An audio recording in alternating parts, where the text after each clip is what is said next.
बड़ी बहू, दो इनको खाना।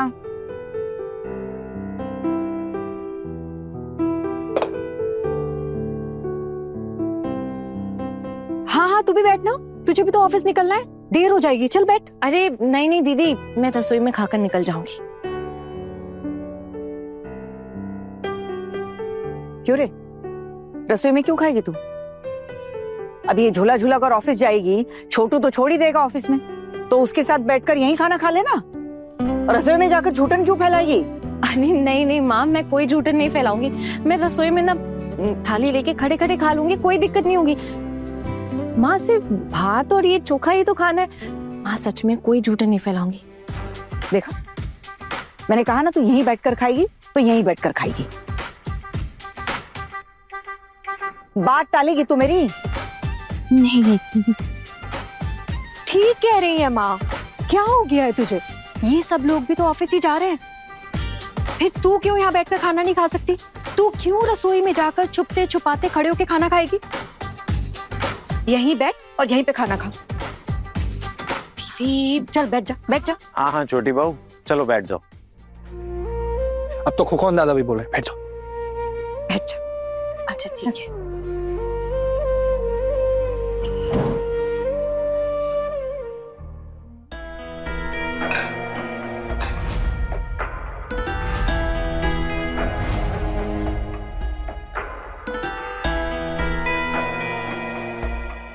कमाल है,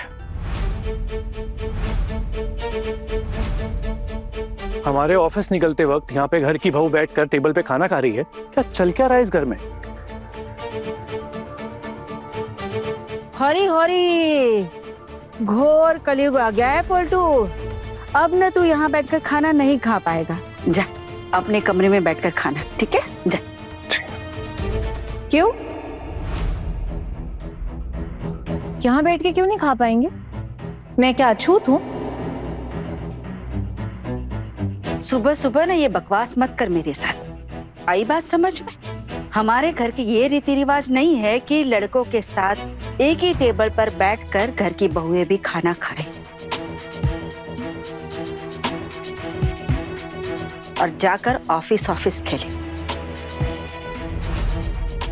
ठाकुर जी, मैंने ही कहा है उसे यहाँ बैठकर खाना खाने के लिए। पता था मुझे ये आप ही का काम होगा। आप ना घर को तबाह कर दीजिए बस। आपका ना दिमाग खराब हो गया है भाभी, इसीलिए इस तरह की हरकत करने की इजाजत दी है आपने, है ना? सर पर चढ़ाकर रखा है इसको आपने। क्यों? क्योंकि आपकी ये छोटी बहू पैसे कमाकर लाएगी और आपकी झोली भर देगी।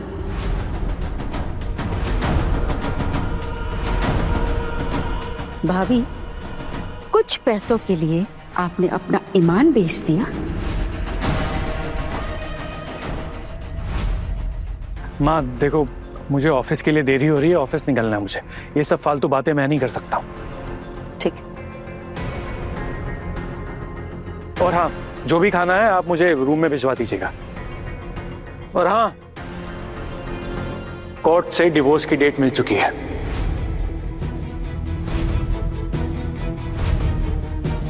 परसों की डेट है। मंजली बहू को मेरे साथ जाना होगा।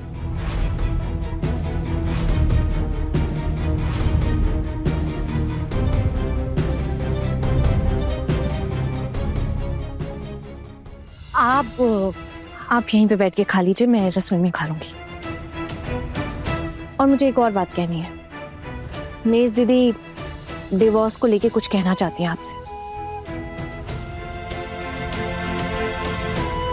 मेज दीदी, आप कुछ कहना चाहती थी ना?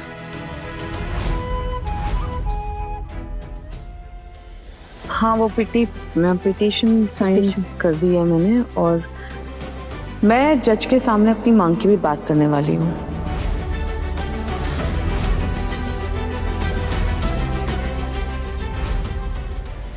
मांग? क्या मांग? कैसी मांग? क्या मतलब?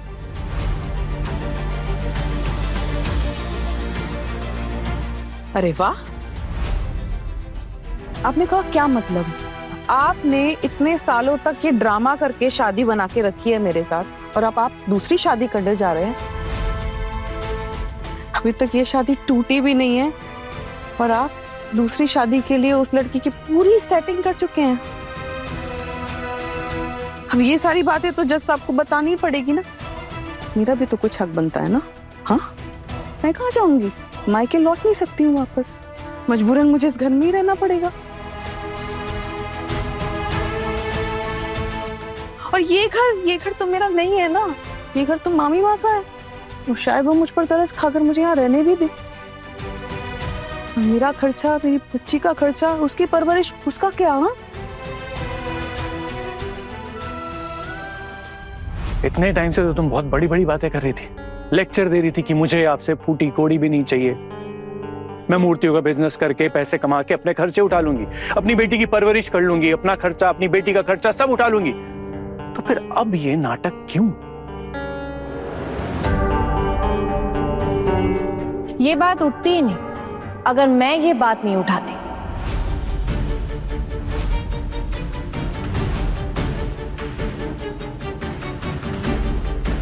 आपको पता है, मेज दीदी ना आपसे पैसे लेना ही नहीं चाहती थी बोल्टू दादा। मैंने कहा मेज दीदी से कि वो आपसे पैसे मांगे। आप तो शादी होने से पहले ही अपनी होने वाली दुल्हन के साथ घूम रहे।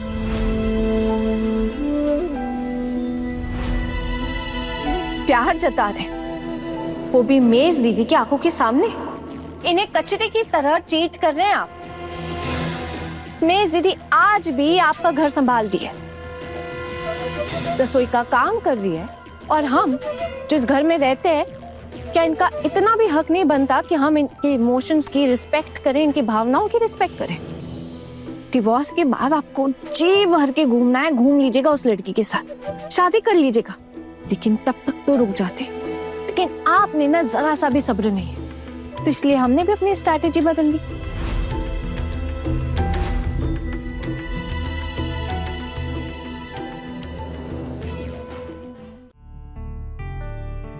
आना, ये भाभी और पोल्टू दादा का मैटर आप इन्हें सॉल्व करने देते हैं, ये तो चुप होंगे नहीं, आप मत पड़ो उसमें।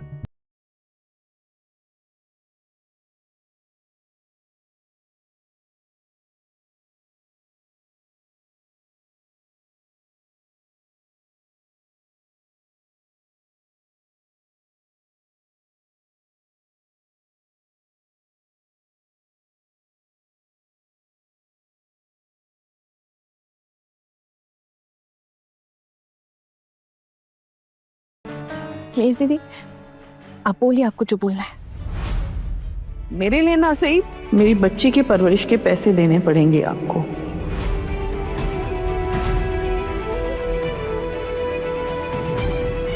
और सही रकम मिलने के बाद ही मैं आपको डिवोर्स दूंगी, वरना नहीं।